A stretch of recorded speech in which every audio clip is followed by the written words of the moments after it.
One unique thing we do here at EF San Juan is maintain a large library of samples that we've made over time. These allow us to subject them to extremes in weather so that we can see the effects on different wood. In this episode, I'm going to talk a little bit about how we use that to determine what are our best practices in manufacturing and how we can best counteract those destructive forces of nature.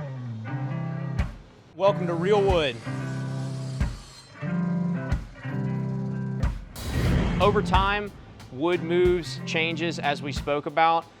If you take pieces of wood, leave them totally unfinished, uncovered in the outside, they will all achieve a very similar, what we like to call patina. And it's not necessarily a material flaw or defect, but in my opinion, it can add a lot of beauty to that product. But here we've got about 6 different species of wood ranging from ash, mahogany, pine, satina, to demonstrate what a difference the species makes over time. What you'll find is that ultraviolet ray, just like it's harsh on our skin over time and can cause a lot of bad things to happen, it's very harsh on woods. You can see that pretty much all of these were products that we made and set out in the sun for an extended period of time. This one, I believe, has been out for 6 or 7 years now.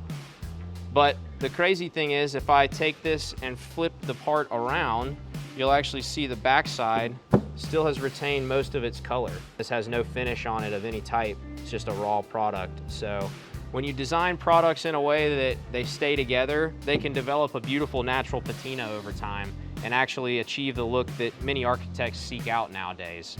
But if you don't want your wood to look like this, your wooden products on your home need to be maintained and put at least a protective new layer of finish and be gone over by a technician once a year. So that pretty much covers what the patina of wood will become over time. Applies pretty much across every species, and this occurs in any coastal environment.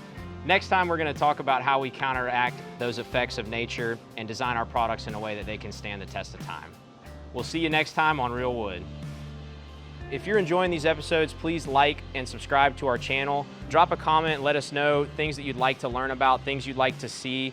We want these to be something that people enjoy watching, so please share with your friends, like, comment, and subscribe.